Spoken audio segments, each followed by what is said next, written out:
Imaginez les camarades de classe qui se moquent de lui, qui ridiculisent son nom italien exotique, qui le traitent d'outsider.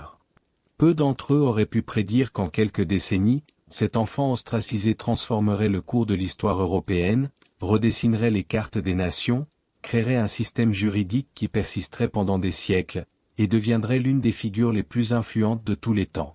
C'est l'histoire de Napoléon Bonaparte, un homme dont l'ascension fulgurante du statut de cadet militaire obscur à celui d'empereur de France reste un récit fascinant de génie stratégique, d'ambition inébranlable et d'une chute tout aussi spectaculaire que sa montée.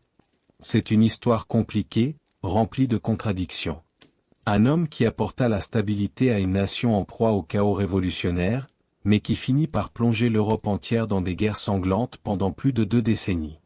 Un réformateur qui modernisa le système juridique français et créa des institutions qui survivraient à son propre empire, mais aussi un autocrate sans scrupules qui n'hésita jamais à sacrifier des centaines de milliers de vies pour satisfaire son ambition.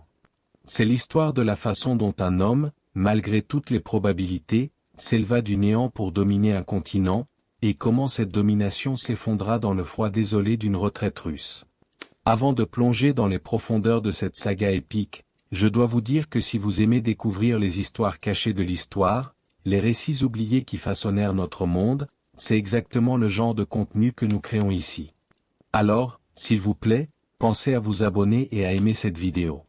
Et surtout, commentez ci-dessous pour me dire d'où vous regardez. Je trouve incroyable que nous explorions ces histoires anciennes ensemble, connectées à travers le temps et l'espace par notre curiosité partagée. Pour comprendre vraiment comment Napoléon Bonaparte est arrivé au pouvoir, nous devons d'abord comprendre la France qu'il a accueillie. Nous devons remonter dans le temps et nous immerger dans le chaos politique et social d'une nation en crise profonde au moment où ce jeune officier arriva à Paris pour la première fois. En 1779, l'année où le jeune Napoléon dit Bonaparte quitta la Corse pour se rendre à l'Académie militaire française, la France était déjà en proie à des tensions croissantes. La couronne, autrefois l'une des puissances les plus puissantes d'Europe, était endettée de manière quasi inimaginable. Le système de taxation était archaïque et injuste, où les paysans et la bourgeoisie supportaient le poids écrasant de la fiscalité tandis que l'aristocratie et le clergé jouissaient de privilèges exorbitants. Le trésor royal était vide, drainé par des guerres ruineuses et le style de vie extravagant de la cour royale. Ce jeune garçon qui arrive à l'académie militaire était un enfant de la noblesse mineure corse. Son père, Carlo Bonaparte, était un avocat de statut modeste qui avait acquis une légère influence politique. Sa mère, Laetitia Ramolino, était une femme forte et déterminée qui élèverait ses 8 enfants avec une discipline de fer. Napoléon était le 3e enfant, et contrairement à ce que beaucoup imaginent, il n'était pas un enfant prodige extraordinaire qui ressemblait à rien d'autre. C'était un garçon ordinaire d'une famille ordinaire, doté d'une intelligence vive, mais rien d'exceptionnel aux yeux de ses contemporains. L'Académie militaire qui le reçut en 1779 était un établissement rigoureux qui formait les officiers de l'armée française. Napoléon y arriva en tant que boursier, ce qui signifiait qu'il ne jouissait pas du même prestige que ses camarades de classe issus de l'aristocratie parisienne établie. Il fut victime de brimades.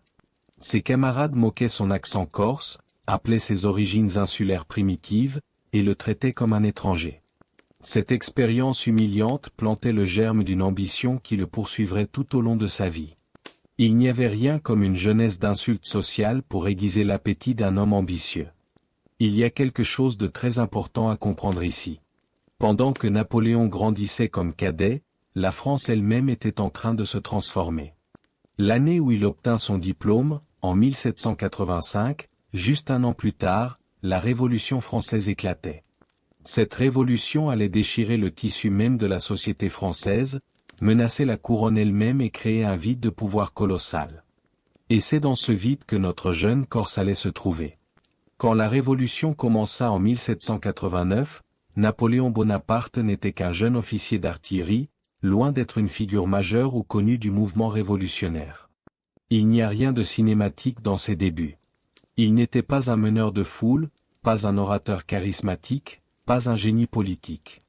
Ce qu'il était, c'était un officier militaire compétent avec une formidable compréhension de la tactique et une capacité remarquable à voir les choses de façon stratégique. Mais en 1789, ses talents auraient semblé aussi importants qu'une goutte de pluie dans un océan de chaos. Pour vraiment comprendre l'ascension de Napoléon, nous devons revenir en arrière et examiner ses racines, ses premières années sur l'île de Corse qui façonneraient le caractère du futur empereur. Napoléon Bonaparte naquit le 15 août 1769 sur l'île de Corse, un peu plus d'un an après que la France n'eût acquis l'île de la République de Gênes. Sa famille était membre de la petite noblesse corse, ce qui signifiait qu'il jouissait d'un statut plus élevé que les paysans ordinaires, mais il n'était en aucun cas parmi les élites politiques et économiques de la Corse. Son père, Carlo Bonaparte, était un homme ambitieux mais instable, un avocat qui tentait de naviguer dans les eaux politiques délicates de la Corse nouvellement annexée. Il avait commencé sa carrière politique comme partisan du patriote corse Pascal Paoli, qui tentait d'établir une Corse indépendante.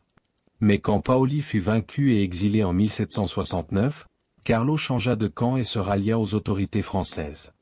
C'était une décision pragmatique, mais elle allait marquer le début de la montée en puissance de la famille. Ce pragmatisme politique, cette capacité à naviguer dans les eaux turbulentes et à s'adapter aux nouvelles réalités du pouvoir, c'était quelque chose que le jeune Napoléon observait attentivement. Sa mère, Laetitia Ramolino, était une femme d'une volonté inébranlable. Elle était bien connue pour sa discipline sévère, son dévouement à sa famille et son sens pratique. Napoléon hériterait de ces qualités. Elle ne tolérait pas les faiblesses, ne s'engageait pas dans les sentimentalités, et s'attendait à ce que ses enfants deviennent des individus forts et déterminés. Il y a une histoire souvent rapportée sur la façon dont elle traitait ses enfants, exigeante mais toujours juste, et il est difficile d'imaginer que le Napoléon adulte, avec sa volonté implacable et sa détermination inébranlable, ne soit pas une réflexion directe de ses années de formation sous son regard vigilant. La Corse où il grandit était une île rurale, montagnarde, pas vraiment le centre de la civilisation européenne. Les habitants étaient fiers, indépendants, et pas particulièrement impressionnés par l'autorité étrangère. Ces qualités corses, cette fierté farouche et cette indépendance d'esprit, c'était quelque chose qui imprégnait la famille Bonaparte. Mais en 1779, quand Napoléon n'avait que 10 ans, son père utilisa ses connexions à la cour française pour obtenir une place pour le jeune garçon à l'Académie militaire française. C'était un sacrifice énorme pour la famille. Les frais de scolarité, bien que partiellement subventionnés en raison du statut de la famille, n'étaient pas négligeables. Mais Carlo voyait cela comme un investissement dans l'avenir de son fils. Il croyait que la formidable éducation militaire que la France pouvait offrir porterait fruit et élèverait la famille Bonaparte à de nouveaux sommets de pouvoir et d'influence. Le jeune Napoléon quitta donc Corse pour le continent, se rendant à l'Académie militaire d'Autun, puis à l'École militaire de Paris. Ces années d'académie furent difficiles. Il était l'outsider, l'enfant corse au drôle d'accent, sans les connexions sociales que possédaient de nombreux autres cadets. Ses camarades le moquaient, le marginalisaient, et dans le système brutal des écoles militaires de l'époque, il était victime de brimades. C'est une expérience psychologique formatrice qui reste avec un homme pendant toute sa vie. Elle crée soit un perpétuel sentiment d'infériorité, soit une détermination féroce à prouver la supériorité de quelqu'un d'une autre manière. Dans le cas de Napoléon, c'était le dernier. Cette expérience d'être un outsider, de ne pas être accepté par ses pairs, de devoir prouver son mérite plutôt que de compter sur son héritage, cela forgea en lui un acier inébranlable. Il se jura que la France connaîtrait son nom. Il se jura qu'il ascendrait à des hauteurs de pouvoir et de gloire que ses camarades arrogants n'imagineraient jamais. Lorsqu'il termina ses études en 1785, se classant 42e sur 58, il ne semblait pas être le roi du monde. Il était un simple officier d'artillerie, commissionné comme second lieutenant dans un régiment d'artillerie. Mais c'était une position clé. L'artillerie était le bras le plus avancé techniquement de l'armée française, et elle attirait les esprits les plus brillants. Napoléon y découvrit sa véritable passion. Là où beaucoup d'officiers voyaient l'artillerie comme un simple outil de destruction, Napoléon la voyait comme une science exacte, un puzzle mathématique qui pouvait être résolu pour obtenir un avantage décisif au combat. Il servit dans diverses positions, d'abord à Valence, puis à Auxonne, et ces années d'avant la Révolution furent marquées par une étude minutieuse des principes de la tactique militaire et de l'organisation. Il lisait avidement, étudiait les grands généraux de l'histoire, et développait ses propres théories sur la manière de conduire des guerres. Alors qu'un nombre incalculable d'officiers français parlaient simplement des guerres pendant les longues nuits aux messes des officiers, Napoléon était occupé à les étudier, à les disséquer, à comprendre les principes sous-jacents de la victoire. Quand la Révolution française éclatait en 1789, Napoléon était un jeune officier sans grande distinction, travaillant consciencieusement au service de sa nation. Mais il reconnut immédiatement les possibilités révolutionnaires. Pendant que certains officiers restaient fidèles à la monarchie déchue, Napoléon se jeta à corps perdu dans la cause révolutionnaire.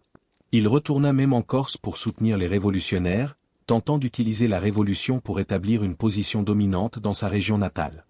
Ses efforts furent un échec relatif. Il fut impliqué dans des combats politiques complexes en Corse et finit par être expulsé de l'île, ses propriétés confisquées, ses ambitions régionales réduites à néant. Mais c'était un échec qui le poussa à chercher la grandeur ailleurs, et en 1793, il obtint un commandement militaire au siège de Toulon. Toulon était une forte tenue royaliste, occupée par des forces contre-révolutionnaires et soutenue par des alliés britanniques et espagnols. C'était l'occasion parfaite pour un jeune officier ambitieux de se faire remarquer. Napoléon élabora un plan pour positionner l'artillerie de manière à interdire le port aux navires ennemis, forçant efficacement la garnison royaliste à se rendre. Le plan fut un succès brillant, et Napoléon fut promu au grade de général à l'âge de 24 ans. Mais ce qui suivit fut une période de revers politique. Napoléon ne comprenait pas vraiment les jeux politiques qui se jouaient dans la capitale révolutionnaire. Il était trop idéaliste, trop naïf sur la façon dont fonctionnait réellement le pouvoir politique.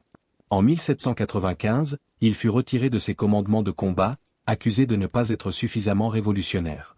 Il finit même en prison brièvement, son avenir militaire sembla menacé. Puis, en octobre 1795, lors de l'insurrection du 13 Vendémiaire à Paris, Napoléon reçut un commandement pour défendre le gouvernement révolutionnaire contre les royalistes qui tentaient de renverser le Directoire. Avec une décision tactique froidement brillante, il utilisa son artillerie pour mettre fin rapidement à l'insurrection. Cela lui redonna en vue auprès du gouvernement du Directoire. C'est alors que tout changea pour Napoléon. Il reçut le commandement de l'armée d'Italie, une force relativement petite composée de soldats affamés, mal équipés et presque mutas. Personne n'attendait grand-chose de cette affectation. L'Italie était considérée comme un théâtre de guerre mineure, loin des véritables prix de la Révolution française, qui se trouvaient en Allemagne et en Belgique. Mais Napoléon avait d'autres idées. 2 jours après son mariage avec Joséphine de Beauharnais, une veuve dont la grâce et la sophistication l'avaient absolument captivé, Napoléon quittait Paris pour prendre le commandement de l'armée d'Italie. Et ce qui suivit fut l'une des campagnes militaires les plus brillantes jamais menées. La campagne d'Italie de 1796 à 1797 allait transformer Napoléon en une figure légendaire. Qu'est-ce qui rendait cette campagne si remarquable? C'était la combinaison d'une innovation tactique, d'une mobilité sans égale, et d'une audace stratégique qui laissa ses ennemis stupéfaits et terrifiés. À son arrivée en Italie, Napoléon avait affaire à une coalition austro-piémontaise. Les deux armées étaient positionnées de manière à se soutenir mutuellement. Plutôt que de les affronter directement, Napoléon utilisa ce que l'on appelle une manœuvre du pivot central. Il posa son armée entre les deux forces ennemies, en une série d'attaques rapides et bien coordonnées, il tourna d'abord contre les Piémontais, les accablant rapidement de défaites et les forçant à demander la paix en seulement 2 semaines. Puis, se tournant contre les Autrichiens, qui étaient maintenant seuls et sans alliés, Napoléon entreprit une série de manœuvres qui ressemblaient presque à de la magie militaire. Il remporta la bataille de Castiglione, la bataille de Bassano, la bataille d'Arcole, et surtout la bataille de Rivoli, où il manœuvra son armée pour frapper l'Autriche à partir de plusieurs directions simultanément, écrasant une force qui était numériquement supérieure. Ces victoires, remportées en rapide succession, firent plus qu'enlever des territoires à l'Autriche. Elles établirent la réputation de Napoléon comme un génie militaire. Les journaux français parlaient de ses exploits. Les gens parlaient de lui dans les cafés. Et surtout, les dirigeants français commencèrent à réaliser qu'ils avaient créé quelque chose d'extraordinaire. Un général qui était non seulement extraordinairement compétent sur le champ de bataille, mais aussi un symbole vivant de la Révolution française conquérante et victorieuse. Ce qui était particulièrement brillant chez Napoléon, c'était qu'il comprenait que les campagnes militaires ne concernaient pas seulement la tactique et la stratégie. Il y avait une dimension psychologique et politique. Ses victoires éclatantes, ses proclamations à l'armée d'Italie où il exhortait ses soldats à la grandeur, tout cela créait un mythe autour de sa figure. En quelques mois, de général relativement anonyme, il devint une célébrité nationale. Les images de Napoléon commencèrent à circuler, ses mots furent rapportés dans les journaux. Durant cette campagne, Napoléon apprit aussi les principes de ce qui deviendrait connu sous le nom de système des corps d'armée. Au lieu de maintenir son armée dans un seul bloc monolithique, il la divisa en corps semi-autonomes qui pouvaient marcher indépendamment mais combattre ensemble. Cela lui donnait une flexibilité extraordinaire. Ses armées pouvaient se déplacer plus rapidement, couvrir plus de terrain, et frapper de manière imprévue. C'était une innovation tactique qui révolutionnerait la conduite de la guerre pour le reste du siècle. À la fin de la campagne, l'Autriche, épuisée et vaincue, fut forcée de signer le traité de Campo Formio. Les Français avaient acquis le contrôle de toute la Lombardie et de grandes parties de l'Italie du Nord. La Belgique était assurée aux Français. Et surtout, Seule la Grande-Bretagne restait maintenant en guerre avec la France. Le Directoire voulait maintenant que Napoléon mène une invasion de la Grande-Bretagne. Mais Napoléon était un réaliste. Il comprenait que tant que la Grande-Bretagne contrôlerait les mers, toute tentative d'invasion serait vouée à l'échec.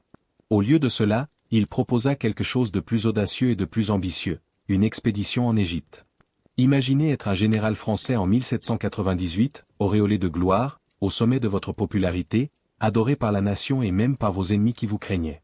C'est la position qu'occupait Napoléon Bonaparte après la campagne d'Italie. Le Directoire, non seulement incapable de lui refuser quoi que ce soit politiquement, était également capable de lui donner les ressources pour réaliser ses rêves les plus grandioses. Et Napoléon avait des rêves très grands effectivement. L'Égypte avait toujours captivé l'imagination des Européens. C'était la terre des pharaons, des pyramides, des mystères antiques. C'était aussi le cœur du commerce oriental, le point de transition pour le commerce vers l'Inde et l'Asie.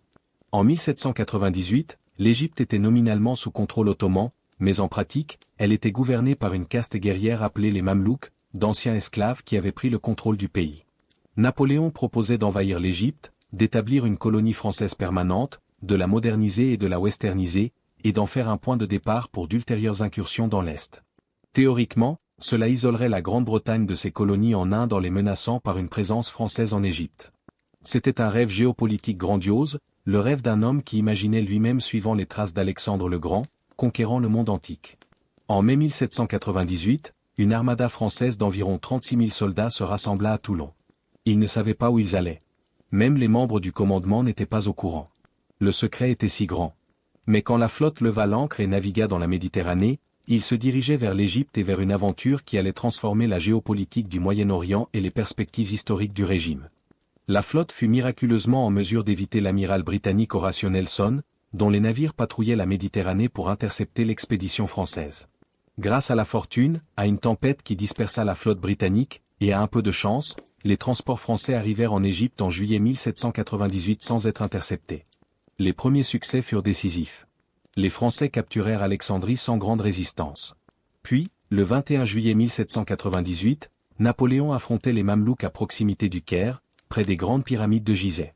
Et c'est là, dans ce moment cinématographique, que Napoléon aurait prononcé cette phrase immortelle aux soldats. « Soldats, 40 siècles vous regardent. » Ce n'était pas du théâtre vide.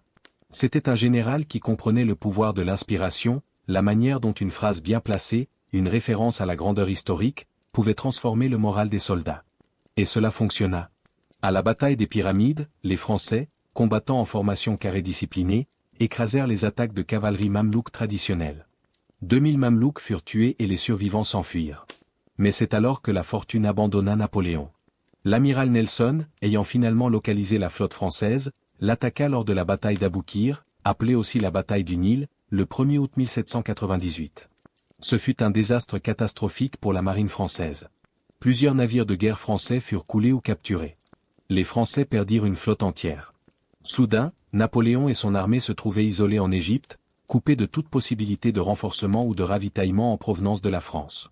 Pendant un temps, Napoléon essaya de faire de meilleures choses d'une mauvaise situation. Il établit une administration française en Égypte. Il essaya de moderniser le pays, d'introduire l'artillerie française, les méthodes administratives, et les idées révolutionnaires. Mais l'Égypte ne voulait pas être transformée par un général français ambitieux. Il y eut une révolte du Caire en octobre 1798, qui fut réprimée sauvagement. Les habitants résistaient à la domination étrangère. Pire, la Turquie ottomane, que Napoléon avait espéré ne pas offenser, déclara la guerre à la France. Une armée turque commença à se rassembler en Syrie. Napoléon, en homme d'action, marcha au nord, tentant de prévenir cette invasion avant qu'elle ne se matérialise. Mais en 1799, il rencontra une résistance féroce lors du siège d'Acre, défendu par les Britanniques et les Ottomans. Après des semaines de combats sans gloire, l'armée française dut se retirer. Pour la première fois de sa vie militaire, Napoléon avait rencontré un adversaire qu'il ne pouvait pas surmonter. C'est alors qu'il prit une décision qui aurait choqué les militaires traditionnels. En août 1799, il abandonna simplement son armée. Il laissa un général de subordination à la tête de l'expédition égyptienne et retourna secrètement en France à bord d'une frégate. La flotte britannique était censée l'intercepter, mais il réussit à passer à travers le blocus britannique et arriva à Paris. Pourquoi fit-il cela? La réponse est simple, il comprenait que l'avenir de l'Égypte était perdu, mais aussi que la France elle-même était en proie au chaos politique. le Directoire était en déclin. Il y avait une instabilité politique croissante. Et Napoléon, avec son instinct infaillible pour l'opportunité politique, comprit qu'il y avait un vide de pouvoir à remplir. Et il procédait à son remplissage de manière mémorable. Lorsque Napoléon revint en France en septembre 1799, il débarqua dans une nation en crise profonde. Le Directoire, le gouvernement qui avait dirigé la France depuis 1795, était moribond. Il était corrompu, inepte, et complètement incapable de gérer les crises qui plaguaient le pays. La monnaie française était pratiquement sans valeur. L'armée en Allemagne était en difficulté. Les royalistes faisaient une poussée en provenance de l'exil. Et l'économie était un désastre. Napoléon arriva avec une réputation brillante malgré l'échec égyptien. Comment avait-il échappé à l'infamie? La propagande brillante. Avant de quitter l'Égypte, il avait mis en place un journal qu'il contrôlait, le Courrier de l'Égypte, qui rapportait ses exploits de manière hautement favorable et omettait complètement les revers. Quand il arriva à Paris, les gens savaient surtout de ses victoires, peu de choses de ses défaites. Il était un héros dont le pays avait désespérément besoin. Mais Napoléon était trop intelligent pour simplement marcher et saisir le pouvoir. Il y avait un processus, une manière de faire cela. Il avait besoin d'alliés au sein du gouvernement, d'hommes politiques qui reconnaissaient qu'il était leur meilleure option pour sortir du chaos. Il trouva ses alliés, en particulier dans les personnes d'Abbé Sieyès, un ecclésiastique et homme politique qui avait survécu aux années les plus sombres de la Révolution et avait une certaine influence. Le coup eut lieu le 18 Brumaire, année 8 du calendrier républicain français, ce qui correspond au 9 novembre 1799 du calendrier ordinaire. C'est un coup d'État qui a souvent été dépeint comme un événement dramatique, avec des troupes marchant sur Paris et une prise de pouvoir musclée. En réalité, c'était beaucoup plus subtil et politique que cela. Napoléon utilisait sa popularité et son prestige militaire pour convaincre le Directoire et le Conseil des Anciens que le gouvernement devait être réformé. Il obtint le soutien de certains des généraux et de certains des politiciens influents. Puis, dans une manœuvre politique soigneusement orchestrée, il convainquit le gouvernement de le nommer responsable de la sécurité de la capitale. Avec cette autorité, il fit semblant de découvrir une conspiration royaliste qui menaçait le gouvernement, et il utilisa cette menace comme excuse pour mobiliser l'armée à Paris. Quand tout fut en place, le coup d'État fut aussi doux qu'on pouvait l'imaginer pour un renversement de gouvernement. Il n'y eut pas de lutte dans les rues, pas de violence organisée, pas de révolution sanglante. C'était un coup d'État politique pur, un remodelage du pouvoir par les hommes au sommet. Et quand la poussière retomba, Napoléon Bonaparte s'était arrangé pour se placer comme le premier des 3 consuls, ce qui signifiait effectivement qu'il était le dirigeant suprême de la France. C'était brillant politiquement parce que formellement, il partageait le pouvoir avec 2 autres consuls. Cela rendait le coup d'État sembler moins autoritaire aux yeux des Français. Il y avait l'apparence de la démocratie, même si la réalité était bien différente. Les 2 autres consuls n'avaient pratiquement aucun pouvoir réel. C'était Napoléon qui contrôlait tout. Mais le génie de Napoléon était que, contrairement à beaucoup de dictateurs, il ne se contentait pas de consolider le pouvoir. Il l'utilisait pour apporter des changements réels et significatifs à la France. C'était un paradoxe captivant, un autocrate qui était aussi un réformateur. Le consulat de Napoléon, qui dura de 1799 à 1804, fut une période de transformation profonde. D'abord et avant tout, il imposa la stabilité financière. Il réfréna l'inflation, stabilisa la monnaie, et restaura la confiance dans les institutions financières françaises. Ensuite, il s'attaqua au chaos administratif qui avait caractérisé la Révolution. Il réorganisa la bureaucratie française en une structure efficace et centralisée. Mais sa contribution la plus durable fut juridique. En 1800, Napoléon entreprit un projet qui allait devenir connu sous le nom de Code Napoléon, également appelé Code civil. C'était une tentative de codifier l'ensemble du droit français dans un ensemble de lois écrites, uniformes et rationnelles. Avant le Code, la France n'était pas une nation juridique uniforme. Différentes régions avaient des systèmes juridiques différents. La loi était basée sur des précédents locaux, des traditions contradictoires, et des privilèges d'une aristocratie qui avait largement disparu. Le Code Napoléon changeait tout cela. Le Code Napoléon était révolutionnaire pour plusieurs raisons. D'abord, il établissait l'égalité devant la loi. Toute personne, riche ou pauvre, noble ou paysan, était soumise aux mêmes lois. Ensuite, il protégeait la propriété privée, ce qui était crucial pour la bourgeoisie montante qui avait soutenu la Révolution. Il établissait également les droits et les responsabilités des citoyens. Et peut-être le plus important, c'était un ensemble de lois claires, publiées et accessibles, plutôt que des arrêts judiciaires obscurs et des traditions orales. Le Code Napoléon ne fut pas un document parfait. Il contenait certaines dispositions que nous considérions aujourd'hui comme discriminatoires, notamment ses restrictions sur les droits des femmes. Mais pour l'époque, c'était une avancée remarquable. Il serait adopté, modifié et adapté par des dizaines de pays. Des éléments du Code Napoléon subsistent encore aujourd'hui dans les systèmes juridiques français, belges, néerlandais, italiens, espagnols et de nombreux autres pays. C'était un héritage qui survivrait à l'Empire lui-même. Mais Napoléon ne se contentait pas de réformer le système juridique. Il avait aussi une vision pour la religion. La Révolution avait été farouchement anticléricale, créant une rupture profonde entre le gouvernement révolutionnaire et l'Église catholique. Les églises avaient été vandalisées, les prêtres avaient été persécutés, et une grande partie de la population française, particulièrement dans les zones rurales, restait déchirée par ce conflit. Napoléon, pragmatiste à cœur, reconnut que l'harmonie religieuse était importante pour la stabilité de la nation. En 1801, il conclut un accord avec le pape Pie VII appelé le Concordat de 1800. Cet accord restaurait essentiellement la présence de l'Église catholique en France, tout en préservant les gains laïques de la Révolution. Les prêtres pouvaient revenir. Les églises pouvaient être rouvertes. Mais l'Église n'avait pas retrouvé les vastes propriétés qu'elle possédait avant la Révolution, et elle acceptait la suprématie de l'État français sur ses propres intérêts. C'était un acte de génie politique. Cela ramena les émigrants royalistes et les catholiques fidèles dans le giron du gouvernement. Cela mit fin à une grande partie du chaos religieux qui avait caractérisé les années révolutionnaires. C'était aussi un coup de génie religieux en ce sens qu'il reconnaissait une vérité éternelle. Les êtres humains ont besoin de spiritualité, d'un sens du sacré, et que la meilleure façon de gérer cela n'était pas de l'interdire, mais de le canaliser d'une manière que l'État pouvait contrôler. Pendant tout ce temps, Napoléon était occupé à la fois à l'intérieur et à l'extérieur du pays. Bien qu'il ait apporté la paix à la France intérieurement, l'Europe continentale était toujours en proie à la guerre. La Grande-Bretagne restait l'ennemi juré de la France, et l'Autriche restait une puissance hostile. Napoléon livra une série de campagnes militaires au cours du Consulat. Il vainquit les Autrichiens en Italie à la bataille de Marengo en 1800. Il signa la paix d'Amiens avec la Grande-Bretagne en 1802, une paix qui ne durerait que quelques années. Pendant ce temps, le prestige de Napoléon grandit exponentiellement. Il était le sauveur de la France, l'homme qui avait ramené la stabilité à une nation ravagée par la Révolution. En 1802, il fut nommé consul à vie. C'était un titre qui le plaçait effectivement au-dessus de toute forme significative de pouvoir démocratique. Consommer à vie était un titre impressionnant, mais Napoléon voulait plus. En 1804, en profitant de la stabilité qu'il avait apportée et de sa popularité massive, Napoléon entreprit de transformer la France d'une république consulaire en un empire. Il organisa un référendum où le peuple français vota pour autoriser le rétablissement de la monarchie sous sa direction. Le vote fut écrasant, environ 98% des votants se prononcèrent en faveur de l'Empire. Le 2 décembre 1804, Napoléon Bonaparte fut couronné empereur des Français dans la cathédrale de Notre-Dame de Reims. C'était un événement magnifiquement orchestré.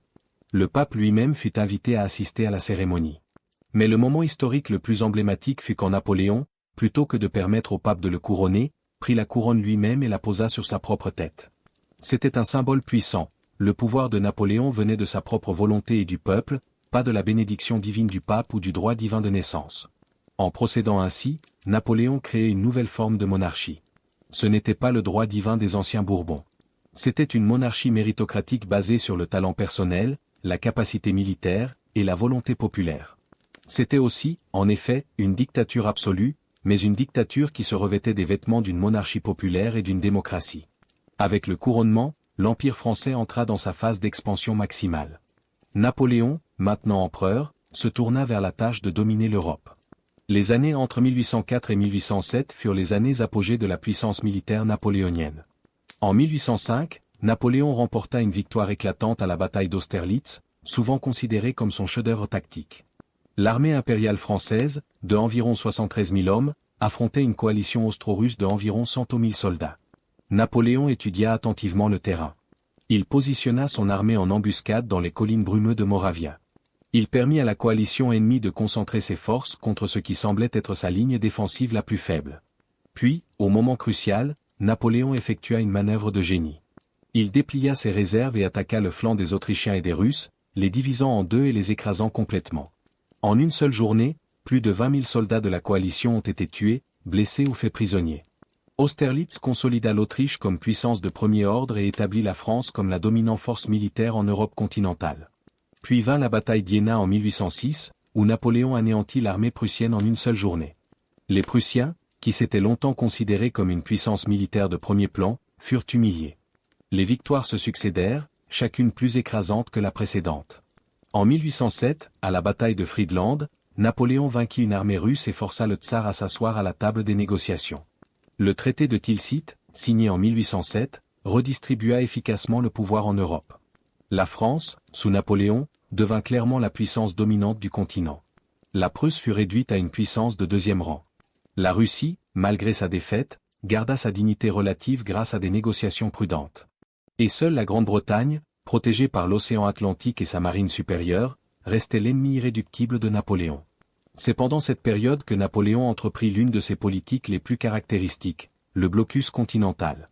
Reconnaissant qu'il ne pouvait pas vaincre la Grande-Bretagne militairement, Napoléon essaya de l'étrangler économiquement. Il posa des décrets interdisant à tous les territoires sous contrôle français, ainsi qu'à ses alliés et clients, de commercer avec la Grande-Bretagne. C'était une tentative d'isoler économiquement l'île britannique. Le blocus continental ne fit jamais fonctionner aussi complètement qu'il l'espérait. La Grande-Bretagne, avec sa puissance navale supérieure, était capable d'obtenir du contrebande et de commercer en contournant le blocus. Cependant, cela causa des perturbations économiques réelles en Europe continentale, particulièrement pour les économies dépendantes du commerce maritime. Et surtout pour la Russie, qui trouvait le blocus terriblement restrictif pour ses intérêts économiques.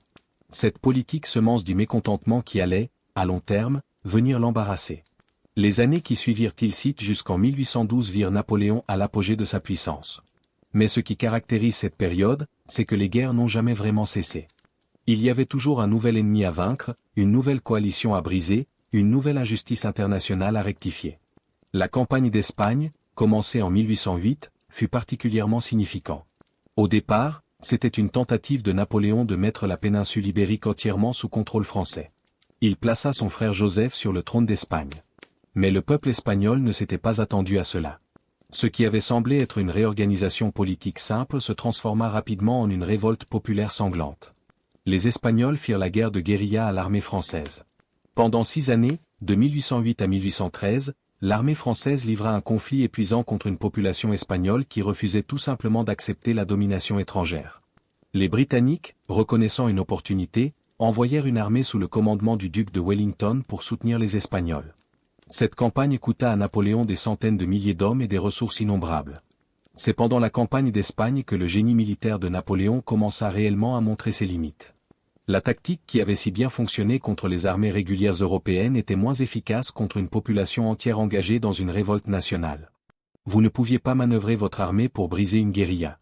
Vous ne pouviez pas remporter une bataille décisive contre la volonté populaire. Cependant, pour le moment, Napoléon se détourna de ses préoccupations. En 1804, il s'était marié avec Joséphine, la femme qu'il avait captivée quand il était jeune général. Mais 16 ans plus tard, après 2 enfants de concubines et une pression constante pour produire un héritier légitime du trône impérial, Napoléon, dans une démonstration frappante de détachement émotionnel face à la raison d'État, divorça de Joséphine en 1809. Il se remaria rapidement avec Marie-Louise d'Autriche, une princesse de la maison impériale autrichienne. Ce mariage dynaste servait un double but politique. D'une part, il liait la France à l'Autriche dans une relation familiale qui, Napoléon l'espérait, empêcherait tout autre conflit entre les deux puissances. De l'autre côté, un enfant de ce mariage donnerait une légitimité dynastique à l'Empire français, le positionnant comme une véritable dynastie monarchique plutôt que simplement la création d'un seul homme extraordinaire. En 1811, Marie-Louise donna naissance à un fils, nommé Napoléon François-Charles Joseph, mais à qui on donna le titre de roi de Rome. C'était un moment de triomphe pour Napoléon. Maintenant, il avait un héritier. Maintenant, l'Empire semblait assuré d'une succession dynastique. Maintenant, il pouvait se reposer sachant que son œuvre survivrait à sa mort. Ou au moins, c'est ce qu'il croyait. En 1812, Napoléon Bonaparte était à l'apogée de sa puissance. Il contrôlait directement la France, la Belgique, les Pays-Bas, une grande partie de l'Italie et de l'Allemagne. Il avait des alliés et des vassaux dans toute l'Europe. Il avait vaincu toutes les armées régulières qui s'étaient levées contre lui. Il était empereur, entouré de la pompe et du cérémonial d'une cour royale. Il avait un fils et un héritier. De tous les côtés, la victoire semblait assurée. Mais il y avait une épine dans son côté, la Russie. La Russie de 1812 était gouvernée par le tsar Alexandre Ier, un homme intelligent et politique qui avait une relation compliquée avec Napoléon. D'un côté, il l'admirait. De l'autre, il le craignait.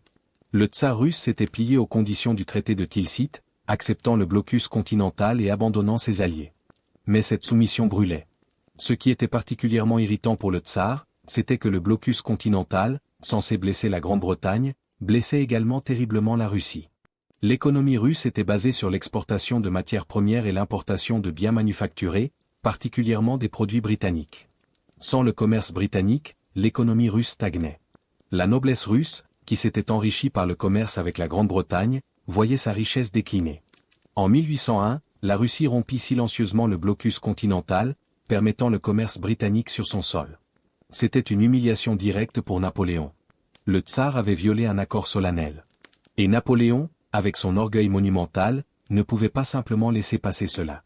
En 1811, Napoléon commença à préparer une invasion de la Russie. C'était peut-être sa plus grande erreur de sa vie, bien qu'il ne l'ait jamais reconnue.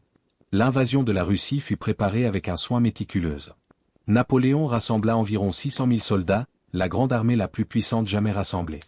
Cela comprenait non seulement les soldats français, mais aussi des contingents d'alliés et de vassaux de toute l'Europe, allemands, italiens, espagnols, portugais, autrichiens et bien d'autres. C'était une armée véritablement pan-européenne, une armée assemblée pour la plus grande entreprise militaire du siècle. Napoléon connaissait les risques. Il savait que la Russie était vaste, ses hivers terrifiants, ses distances immenses. Mais il était confiant. Comment pouvait-il échouer? Il avait vaincu la Prusse, l'Autriche, la Russie elle-même à Friedland. Rien ne pouvait résister à la grande armée. En juin 1812, l'invasion commença. La grande armée traversa le Niémen et entra sur le territoire russe. Et c'est à ce moment que les Russes firent quelque chose que Napoléon n'avait pas complètement anticipé. Plutôt que de combattre, ils se retirèrent. L'armée russe, commandée par le général Mikhaïl Koutouzov, se retira profondément en territoire russe, attirant Napoléon de plus en plus loin de ses lignes d'approvisionnement. Le premier grand affrontement eut lieu à la bataille de la Moskova en septembre 1812, également connue sous le nom de bataille de Borodino. Ce fut une bataille terrifiante, avec environ 140 000 Russes face à environ 180 000 Français. La bataille dura toute la journée, avec des charges et des contre-charges brutales. Les deux côtés subirent des pertes catastrophiques. Environ 60 000 soldats russes et 50 000 soldats français ont été tués, blessés ou capturés. Mais alors que d'un point de vue militaire technique, cette bataille pourrait être considérée comme une victoire française, sur le plan stratégique, elle fut un désastre pour Napoléon. L'armée russe, bien qu'affaiblie, n'a pas été brisée. Elle s'est retirée, mais elle a continué à exister comme une force de combat viable. Et Napoléon n'était pas plus proche de Moscou. Puis Napoléon fit une décision impulsive. Il marcha sur Moscou. Peut-être pensait-il que s'il pouvait capturer la capitale, la Russie se rendrait. Peut-être pensait-il que s'il contrôlait Moscou, il pourrait forcer le tsar à négocier. Ce qu'il ne comprenait pas, c'était que Moscou n'était que la ville. Ce n'était pas la Russie. Et quand Napoléon entra à Moscou le 14 septembre 1812, il découvrit que la ville était pratiquement vide. Les habitants avaient été évacués. La grande armée trouva une ville presque abandonnée, et dans les jours qui suivirent, la ville brûla. Il n'est pas entièrement clair si c'était une destruction ordonnée ou si c'était de l'auto-incendie par les Russes qui refusaient de laisser la ville à l'envahisseur. Mais le résultat fut le même. Moscou, la grande capitale russe, était un champ de ruines fumantes. Et c'est là que Napoléon comprit le vrai désastre. Il était à Moscou, oui, mais il était aussi fondamentalement isolé. La grande armée avait subi des pertes énormes au cours de la campagne. Les lignes d'approvisionnement s'étiraient sur des centaines de kilomètres à travers la Russie hostile. L'hiver approchait. Les Russes refusaient de négocier. Et le tsar Alexandre, loin d'être brisé, était devenu plus résolu que jamais. Napoléon resta à Moscou pendant 5 semaines, attendant une capitulation qui ne vint jamais. Puis, à la fin de l'automne, il prit la décision de se retirer. C'est une décision que certains historiens appellent sa plus grande erreur. Mais même en se retirant, il aurait pu éventuellement se replier et regrouper ses forces. Le vrai désastre, c'est ce qui suivit. L'hiver russe de 1812-13 arriva avec une férocité extraordinaire. Les températures chutèrent bien au-dessous de 0 Celsius. Les soldats français, vêtus d'uniformes légers conçus pour les campagnes d'Europe occidentale, n'étaient absolument pas préparés. Les chevaux moururent de froid. Les blessés moururent dans la neige. Les soldats, affamés et gelés, commencèrent à se dispenser simplement d'être des armées cohérentes et devinrent une mob en retraite. Ce qui suivit fut l'une des plus grandes catastrophes militaires de l'histoire. Sur les 600 000 soldats qui ont marché en Russie, seuls environ 100 000 revinrent. Le reste furent tués au combat, tombèrent malades, congelèrent, ou furent capturés. La grande armée, cette force invincible qui avait dominé l'Europe pendant une décennie, était complètement détruite en l'espace de quelques mois. La retraite de Russie marqua véritablement le début de la fin pour l'Empire napoléonien. Après le désastre de 1812, les puissances européennes qui avaient longtemps attendu une opportunité de frapper à Napoléon virent enfin une ouverture. La Prusse se rebella. L'Autriche se rebella. Les Britanniques, qui avaient combattu une guerre d'usure avec la France, commencèrent à avancer.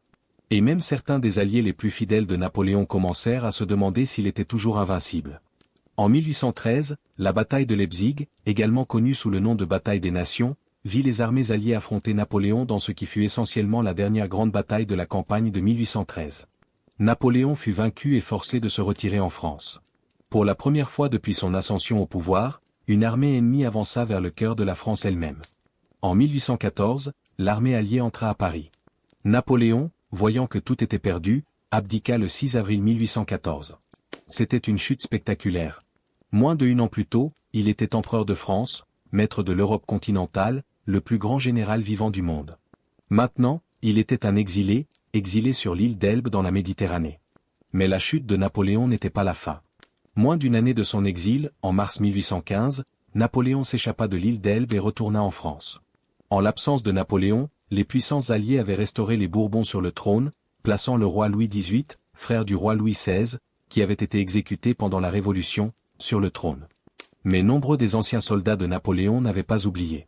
Quand Napoléon retourna, bon nombre d'entre eux accoururent à ses côtés. Dans ce qu'on appelle les 100 jours, Napoléon reconstitua son armée et reprit le contrôle de la France. Mais les puissances alliées ne pouvaient pas permettre à Napoléon de rester au pouvoir. Elles rassemblèrent une armée pour l'affronter une dernière fois. Le 18 juin 1815, Napoléon affrontait l'armée alliée à la bataille de Waterloo en Belgique. C'était une bataille qui devait décider du sort de Napoléon et de l'Europe. L'armée de Napoléon, bien que reconduite rapidement et moins nombreuse que l'armée alliée, combattit farouchement. Mais sans ses anciens généraux, sans une complète coordination avec les alliés français sous son drapeau, Napoléon fut finalement vaincu. La bataille de Waterloo devint un symbole de sa chute définitive. Cette fois, il n'y eut pas de retour possible. Les puissances alliées exilèrent Napoléon sur l'île Sainte-Hélène, une petite île britannique dans l'océan Atlantique Sud, extrêmement éloignée de l'Europe. C'était une exilée presque biblique, un bannissement qui n'avait aucune possibilité d'évasion ou de retour. Napoléon passa les dernières années de sa vie, de 1815 jusqu'à sa mort en 1821, en exil sur Sainte-Hélène. Il y écrivait ses mémoires, dictant ses récits de sa vie et de ses exploits à des secrétaires. Il aurait dit à ses compagnons d'exil, « Dans un siècle, ma mort fera plus de bruit que tous mes victoires. » Il eut essentiellement raison. La mort de Napoléon captiva l'imagination du monde. Son tombeau à Sainte-Hélène devint un lieu de pèlerinage. Ses mémoires furent publiées et lues partout. Et surtout, Napoléon comprit quelque chose que peu de figures historiques comprennent, qu'un héros vaincu est souvent plus puissant qu'un conquérant triomphant. L'héritage de Napoléon fut profond et durable. Le Code Napoléon persista comme base du droit dans des douzaines de juridictions. Les réformes administratives qu'il entreprit modernisèrent la gouvernance. Les idées qu'il défendait, celles d'une méritocratie au lieu d'un système de privilèges héréditaires, se propageaient à travers l'Europe et au-delà. Bien que beaucoup de ces guerres fussent inutiles et que ses ambitions personnelles causèrent une souffrance immense, le système qu'il laissa derrière lui transforma la structure de la société européenne. Napoléon Bonaparte représente un paradoxe fascinant dans l'histoire. C'était un dictateur brutal, responsable de la mort de peut-être 3 millions de personnes à travers ces guerres continuelles. Mais c'était aussi un réformateur visionnaire qui modernisa la France, créa un système juridique qui survit aujourd'hui, et redessina la carte du pouvoir politique en Europe. Si vous avez aimé cette exploration détaillée de la vie et de l'époque de Napoléon, je vous exhorte à vous abonner à cette chaîne pour plus de contenu historique comme celui-ci. Les histoires que nous racontons ici, celles de Napoléon et tant d'autres, sont les histoires qui ont façonné notre monde. Elles méritent d'être contées avec soin, avec nuance, et avec un profond respect pour la complexité de l'histoire humaine. Commentez ci-dessous et dites-moi où vous regardez, quel sujet historique vous aimeriez voir explorer ensuite. Je suis fasciné par la portée mondiale de nos audiences, et j'aimerais entendre ce qui vous intéresse. Merci d'avoir regardé, et à bientôt pour plus d'histoires de l'histoire.